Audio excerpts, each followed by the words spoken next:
Well, hello there. You know what? It's almost fair time. That's why, believe it or not, Miss Tasha does not have purple on this side.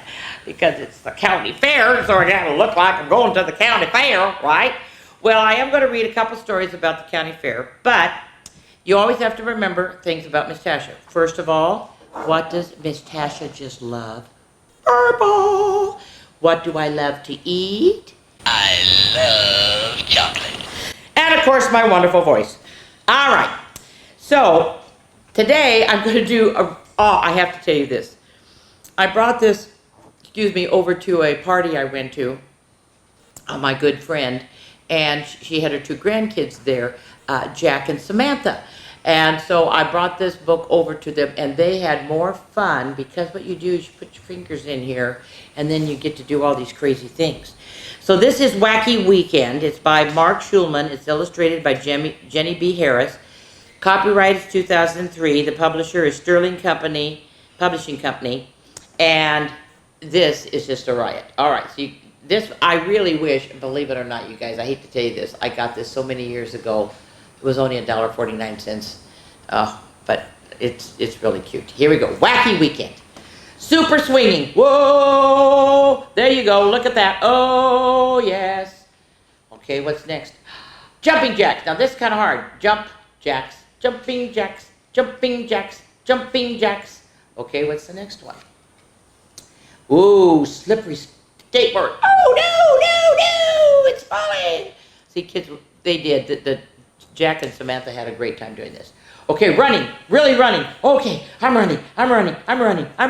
And of course, purple, I know, you notice that? Oh, this one, splashy swimming, which is always fun. And then the last one, of course, is one leg up, then the other leg up. This is dizzy dancing. Isn't that cute?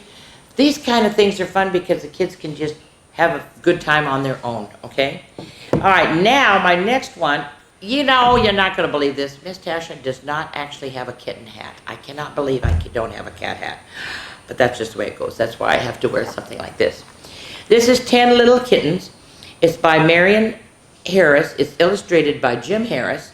The copyright is 2010, and the publisher is Accord Publishing. And I love it because, see, it has these crazy eyes. I love it. There's also Froggy in the Kitchen Sink, which I have read to you, and then there's another one, 10 Little Dinosaurs and 10 Little Puppies. Okay, but here, let me move this so you can see this right. All right, 10 Little Kittens. All right, here we go. 10 little kittens dancing on the bed. Persian tries to pirouette and lands on her head. Mama calls the doctor, and the doctor says, no more flap flaps dancing on the bed. Okay, oh, poor little thing. Oh, now, oh, look at this guy. I'm going to put you down. He has his tongue hanging out. Oh, my God. 9 little kittens riding at the fair. See, riding at the fair. That's what you're going to do. Rex drops a slushie from his roller coaster chair. Believe it or not, my brother's name was Rex. I know. Hey, yells the candy man, you dropped it in my hair. No more curly coats riding at the fair. Oh, now look at they're chasing butterflies. 7 little kittens reaching toward the sky. Bombay would like to dance with a pretty butterfly. Not today, said the butterfly. I'm feeling kind of shy. No more panther cats reaching for the sky. She even has little, oh, she's so cute. They're having so much fun. I love it with their tongue out. Uh-oh, it's Christmas time. Oh, dear. 6 little kittens swinging from a tree. Daddy's hanging ornaments while Bingo bats them free. Watch it, Daddy yells. You'll tip the tree on me. No more tinsel cats swinging from a tree. Okay. And see, there's even a little mouse. They're all in the tree. And cats love to play with ornaments because they get to bat them, see. Oh my gosh, an elegant one. 5 little kittens visiting the queen. Little Siamese finds dressing up a dream. In comes Her Majesty and views the messy scene. No more royal cats visiting the queen. Oh my gosh, they're making a mess. They have lipstick on, they have the rings on, oh my gosh. Well, 4 little kittens belting out the blues. Alley Cat's been yowling since the 10 o'clock news. Quiet, please, the neighbor says. We'd like to take a snooze. No more cool cats bringing out the blues, belting out the blues. Oh no. Uh-oh. Oh no. Guess what the cats are doing? Oh no. 3 little kittens playing Tarzan on the drapes. Max lands kerplap on a plate of purple grapes.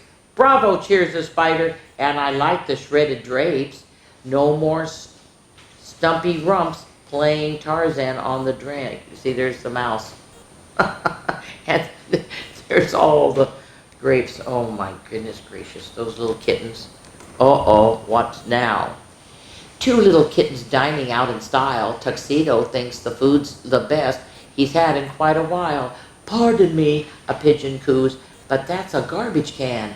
No more classy cats dumping out in style. Oh no, look at, they actually are dressed up. Oh my word. And here we go. 1 little kitten playing checkers with a mouse. See, there he is playing checkers with a mouse. Calico's confused. Should he move north or south? But Mama shrieks, "Eek! There's a rodent in my house!" No more patchy cats playing with a mouse. But look!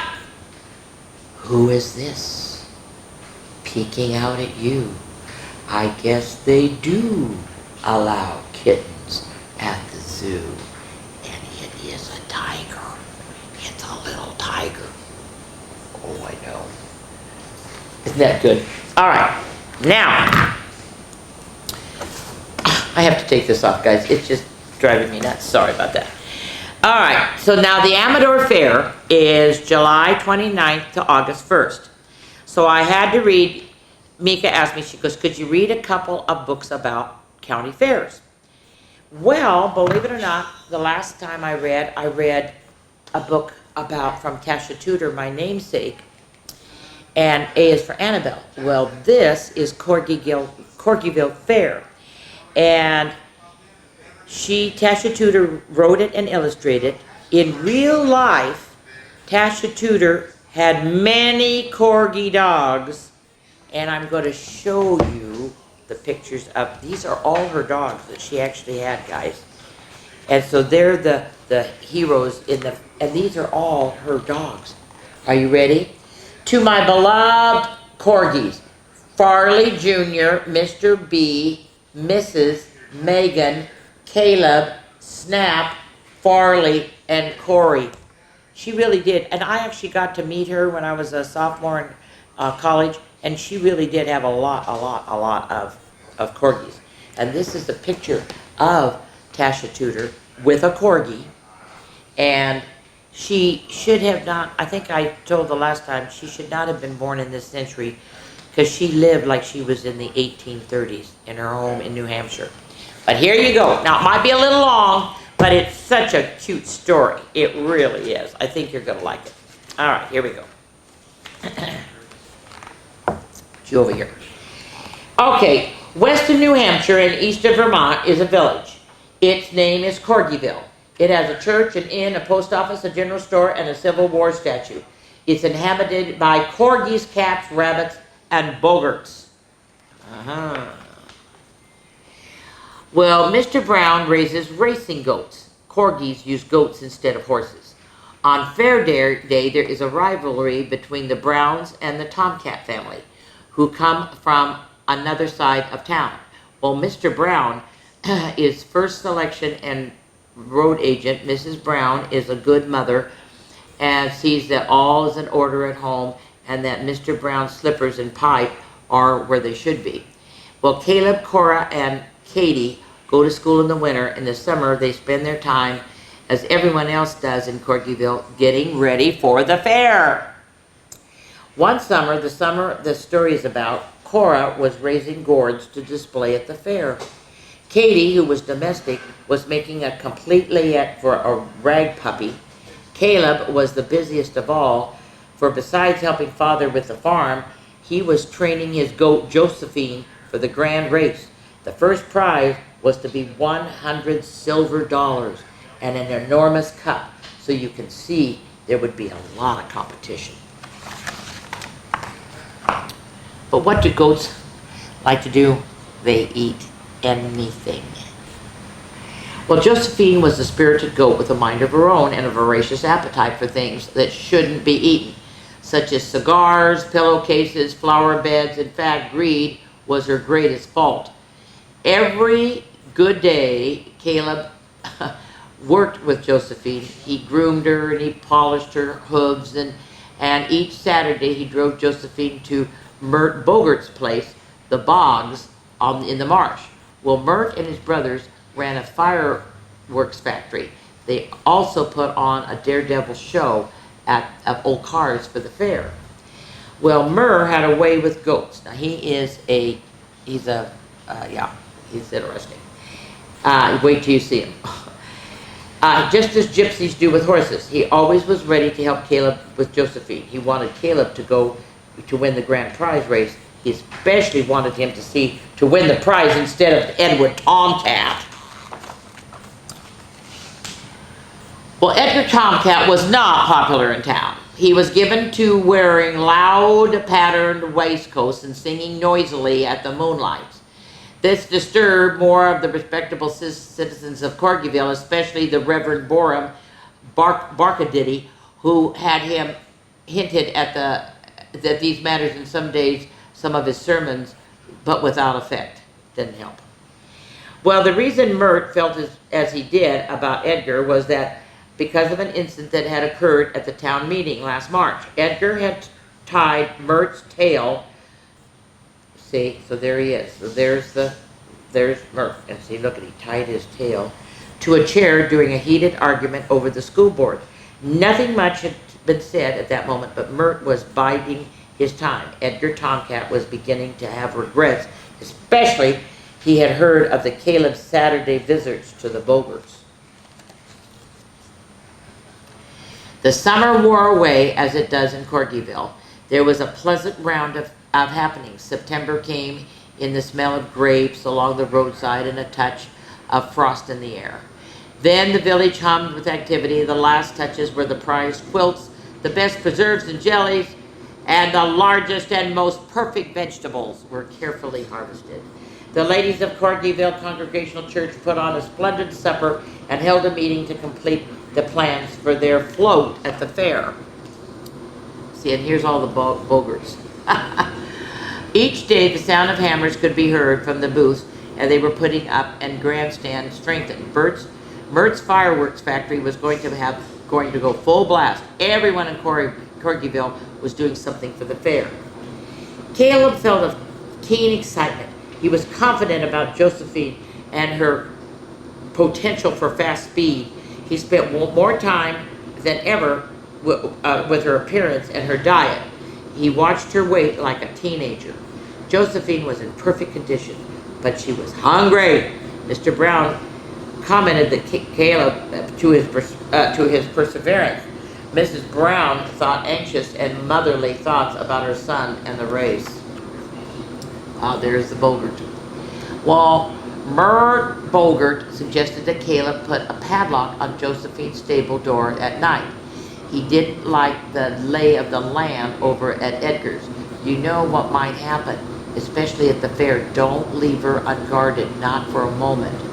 Meanwhile, on the other side of town, Edgar Tomcat was busy with his billy goat, Red Pepper. He bragged all over Corkyville about Red Pepper's superior qualities. Mrs. Horatio Rabbit said he had heard that someone else had heard from a friend's cousin's sister that Edgar Tomcat was betting on the race, making bets with money. How shocking. It was the day before the fair, and the rabbits were arriving, the exhibits were arriving, the tents were up, and everything was the smell of fried potatoes and hot dogs mixed with the brisk autumn air and scent of asters. Everyone was excited, but Caleb was the most excited of all. He was sure Josephine could win, but would she? The suspense was tantalizing. At last, it was the day of the fair. Mr. Bigley Brown and the town fathers gave speeches. They fired off the cannon and they stood in front of the Civil War statue. Everyone cheered and waved flags. The Corkyville band struck up with a spirited tune, and it was officially open. And see, that is kind of like our Amador County Fair. There is stuff everywhere. There's the poultry, there's the goat barn, there's the popcorn. You know, we have the wonderful popcorn place. Farm machinery. We do have the one with farm machinery. We have refreshments. Oh, yes. Yeah. So anyway, they even have somebody here with fantastic trained fleas. I don't know if we have that one or not. There was a big tent with vegetables and fruit and preserves and flowers and fancy work was shown. There was a poultry shed, a goat and guinea pig barn. There was ginger beer stand, the peep show, and the merry-go-round with a calliope and dashing wooden goats with flowering beards. There was a runaway pigs, lost and lost puppies, and tabby cats selling cotton candy. There were bogarts with patent medicine recipes and old corgis with trained fleas. It was wonderful. Well, Caleb found it hard not to leave Josephine and visit the tempting exhibits. However, he remembered Mert's words of warning and remained faithful by keeping her stable. He wondered what the rest of the family was doing. Mother was probably comparing cakes and pies with Mrs. Rabbit and all the other church ladies. Katie would surely be with Sunday school group in the Fancy Works pavilion. Katie should be with her gourd exhibit. And what would Mert be doing? Probably setting up the fireworks for the daredevils. Uh-oh. I knew it was going to happen. There's the tomcat. It was hard waiting, especially when lunchtime came around and Caleb saw everyone going to the lunch tents. He smelled the baked beans and the apple pie. He had eaten his own lunch before 10 o'clock and now felt painfully hollow inside. At this very moment, he should saunter by, but Edgar Tomcat with delicious-looking hot dogs in a basket. Edgar stopped and admired Josephine. Caleb was flattered.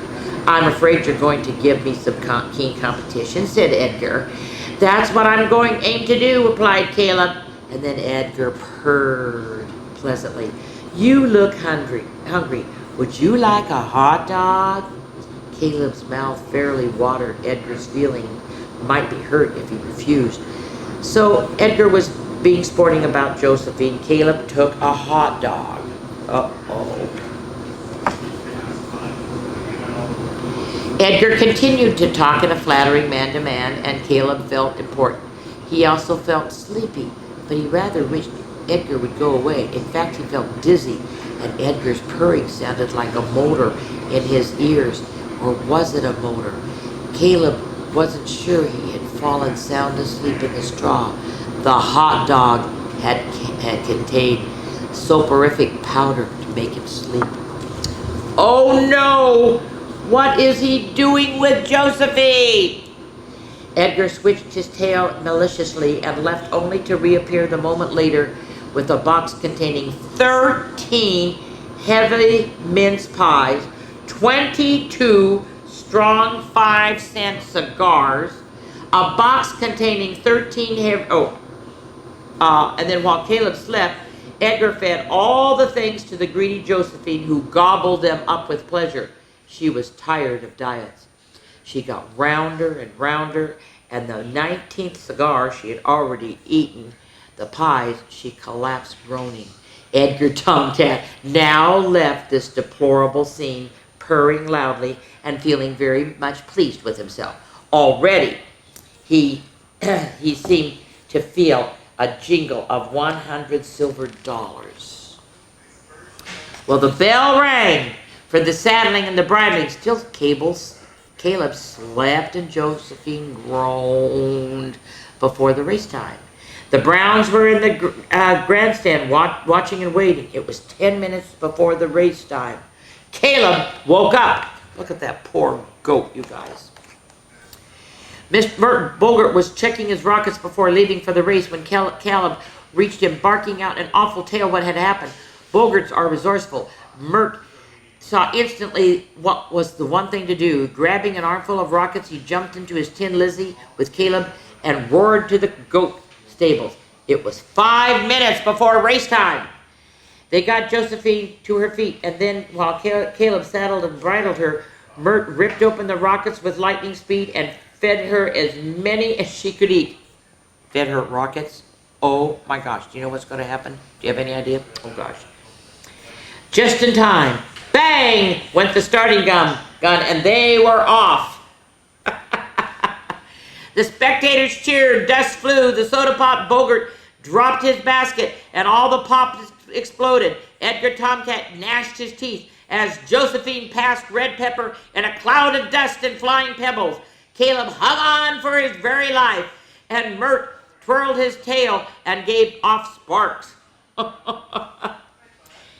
The cheers turned to shouts, the shouts turned to yells, the grandstand shook with stamping paws. Josephine passed the finish line 5 goat lengths ahead, breaking all previous records. Well, of course, because he had rockets in his, and it was going out his behind, and he was shooting.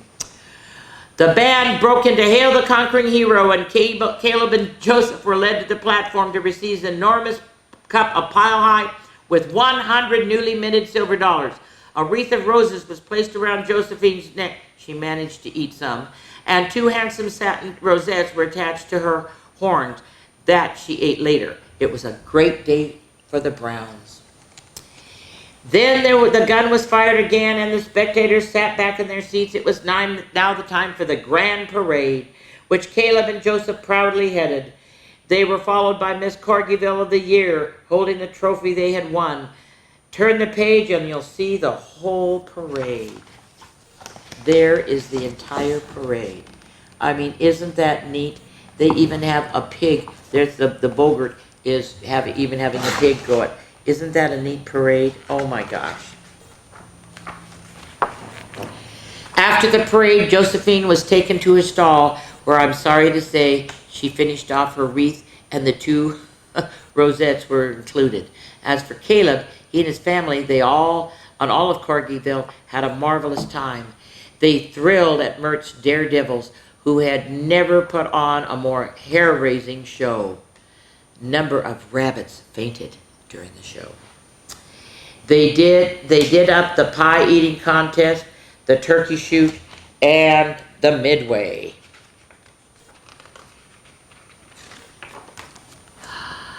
They had a big square dance at which Miss Corgyville led off the Virginia reel with Caleb, much to his embarrassment and pleasure. That evening found everyone hungry again, so they ate supper and they waited until dark enough for the grand finale, Mert's fireworks. Oh, look at that. Isn't that neat? Such fireworks. They were the brightest and the noisiest of the most dangerous, all kinds they had never seen before. The rocket display seemed a bit short, only because Mert and Caleb knew why, because remember, they gave it to the goat to go faster. The biggest bang came at last with a shower of red, white, and blue stars.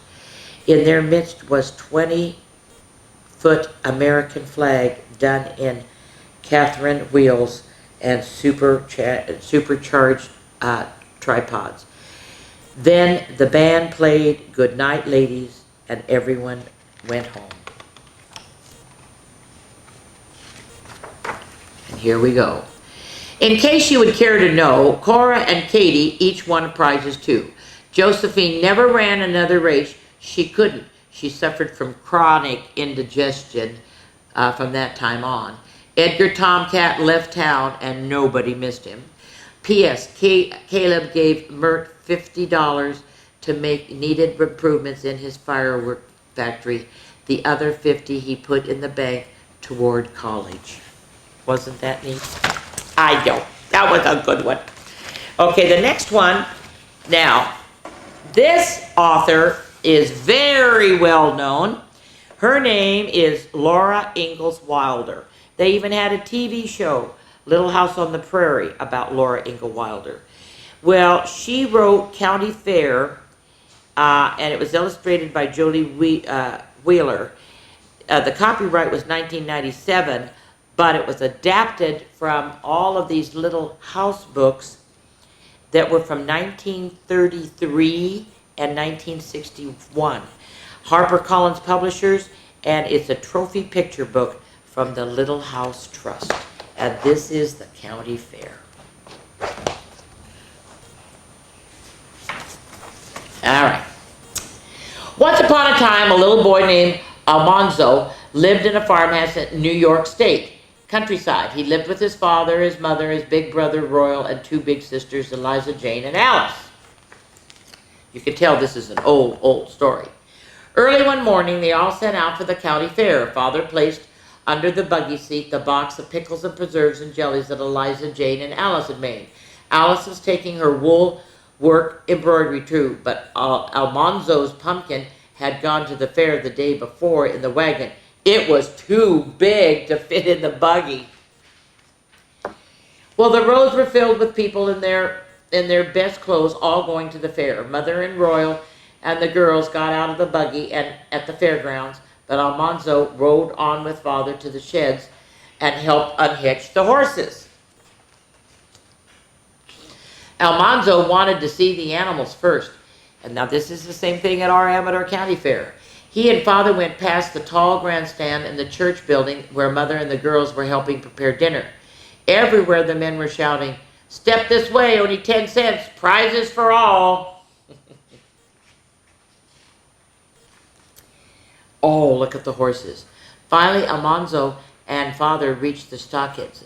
In one stall were 3 large gray horses. Their necks were thick and their heads were large, but their eyes were quiet and kind. Almanzo felt important and grown up talking horses with Father. My, you wonder, do you have any idea who these are?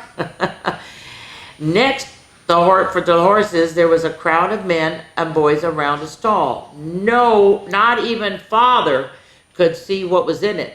Almanzo squeezed between the legs until he came up to the bars of the stall. Inside were 2 black creatures he had never seen before. They were something like horses, but they were not horses.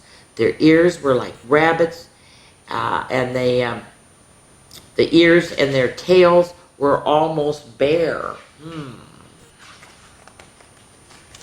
When Almanzo stared at one of the creatures, it pointed its ears at him and stretched out its neck, and it roared, "Hee-haw! Hee-haw!" Almanzo yelled and hurried back to Father. "It's only a mule, son," Father said, "and you're not the only one who was scared either." Well, Almanzo and Father looked at the cattle and for the young steers and the sturdy oxen. Then they looked at the big white hogs and the smaller black hogs. Then they looked at the sheep. See, this is all like the Amador County Fair. Almanzo had not seen his pumpkin yet, but it was time to eat, and so he was hungry. So at this place, they all eat together. It's not like at our fair where you go eat whichever you want. So they go into this church and they eat everything. He ate pumpkin pie and custard pie and vinegar. Vinegar pie. Okay, there were berry pies and cream pies and raisin pies. He could not eat one more bite. Which one do you think is his? There's his. At last it was time for the pumpkins to be judged. Almanzo saw at once that his pumpkin was the largest of them all. He tried not to care too much about the prize, but he wished everybody knew that the biggest pumpkin was his. Now this is interesting. They actually cut open all the pumpkins and they ate the pumpkin, which I thought was interesting. The biggest judge took the one pumpkin and cut a slice out of it. Then the judge cut another one open. Finally, they cut Almanzo's own big pumpkin. All the judges looked carefully at the pumpkin slices. They tasted one slice, and then another. Almanzo could hardly breathe. Finally, the tall judge took a blue ribbon out of his pocket. He stretched it out on his arm and slowly, and then he pinned the ribbon to Almanzo's pumpkin. Father's hand clapped on Almanzo's shoulder. All at once, Almanzo could breathe, and he was tingling all over. All the judges were smiling, and every so many people said, "That's a fine pumpkin." Yes, it is. Well, then in the afternoon, they went walking with his father throughout the fair. They watched the foot races and the jumping contests and the throwing contests. The boys from the town were all in contests, but the farmer boys won almost every time. Almanzo kept remembering his prize pumpkin and feeling good. Driving home that night, they all felt good. Alice's woodwork won first prize. Eliza had a red ribbon for her pickles and preserves, and Alice had a blue ribbon for her jellies. Father and the Wilder family had done itself proud that day. Almanzo was the proudest of all. There he is, sleeping with his first prize. So there are your two stories about the county fairs. Now I'm ending today with a book about what do you do, dear? And I'm not going to read all of it. I'm just going to read some of them. But this book is about good behavior and manners. And I'm going to ask you as a challenge, how many of these good behaviors or good manners have you done? Do you do? And I want you to be truthful. If Miss Tasha were there, I would ask you in person, have you really done this? Okay. This is What Do You Do, Dear? It's by Seeley Jocelyn, illustrated by him. It's a Caldecott Honor Medal book winner. Maurice Sendak is the one who did the illustrations. And he's the one who wrote Where the Wild Things Are, and I'm going to read that book to you soon. I just love that book. The copyright is 1961. It was renewed in 1989 by the Harper Trophy division of HarperCollins. And this is just, you guys, it's wonderful. All right, so here we go. Got to get to the first one. All right, here we go. You're in the library, okay? You're in the library. You're in a library reading a book when suddenly you were lassoed by Bad-Nosed Bill. "I've got you," he says, "and I'm taking you to my ranch pronto. Now get moving." Well, now what would you do? Now remember, you're in the library. What do? You walk through the library quietly. You gotta be quiet in the library. Okay? All right, number 2. Here we go. Here's number 2. Okay, you have gone to a tropical island with your best friend, the pirate, to help him find buried treasure. You spend the entire morning digging for it, but then, just as you uncover a large treasure chest, the pirate's cook rings the bell. "Luncheon is now being served," he says. What do you do, dear? Now, what do you do? Well, you wash your hands before eating, of course. And now with COVID, you should wash your hands more than just before you eat. But you gotta wash your hands, okay? Now number 3. Here's number 3.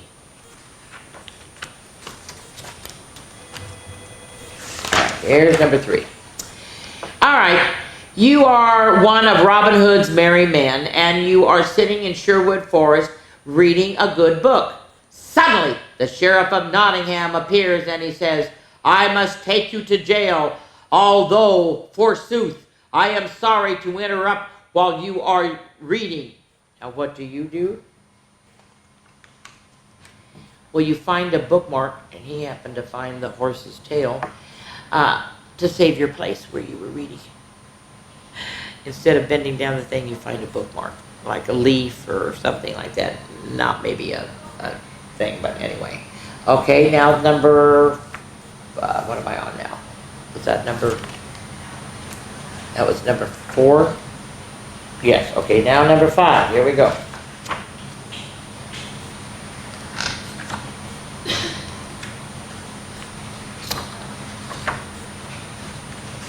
All right, here we go.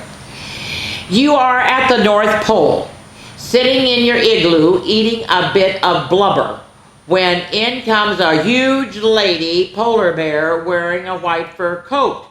What do you do, dear? Well, you help her off with her coat. I don't really know if that's a good idea with a polar bear, but yeah, you help her off with her coat. Okay, this is a fun one. Okay.